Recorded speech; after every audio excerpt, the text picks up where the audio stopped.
In this video, I'm going to go into a little bit more of an in-depth explanation of the color swatches. So the reason you would have color swatches is to save colors or to have a preset palette that you're working with that you can load up.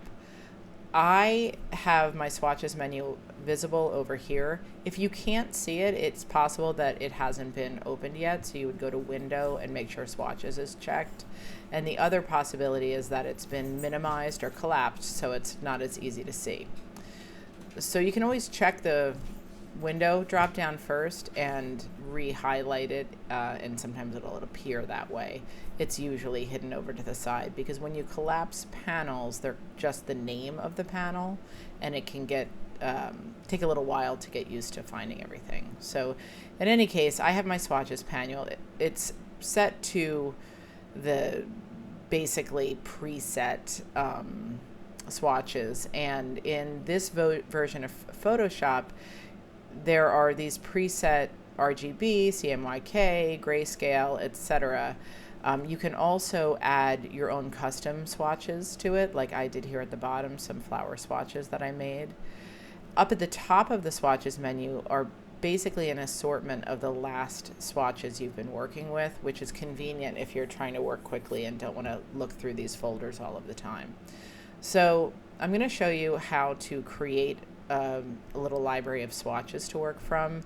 You don't have to do that. You could randomly have them, but it's nice to have them organized from the beginning. So at the bottom part of that panel, and this is in fact the swatches panel, even though it's got other things attached to it, I can remove them if it's confusing. Separate panels or snap together. So at the bottom of the swatches menu, we have the folder, the add swatch, and the delete. The delete will work for either an individual swatch or for an entire folder of swatches. So I'm going to make a swatch group name, Gina Fall 20, and open it up, and as I add swatches to this menu, I will see them appearing here. So where am I going to get my colors from? Well, over here I have black and white, so I can always add black to my palette if I need it. You'll see it's just added there. And I can also swap them and add white to my palette. But what if I want custom colors? Well, there are two ways to handle that. One would be to just go into my color chip on the left and mix a custom color and then add it to my palette. I can also name it Nice Blue. Spelling bad. And add it in there. Or I can find colors from an image, whether it's my painting, a photograph, something screenshot from the internet, and add it there. So I'm gonna go now to another file that I have open, and you'll see that the swatches are still here, and here is my image that I can start pulling color from. So I'm going to delete the colors that I have by holding the first one, hold the shift key down and hold the last one, and then hit the delete icon so that I can actually use the image for my palette. In order to pull colors from here, I just need to find the eyedropper tool, which is over here, and click in the image. So we'll say a color like this gray, which you can see as I move it around a little bit is actually a number of grays, and we're going to talk about that in a minute. Add that, naming it's optional, and it is now something that I can drag into a palette, or if I'm selecting it and adding it, I can add it directly in. So I'm going to grab the key colors from this and then add it into the palette, adding it to my current library. You can see it's happening here.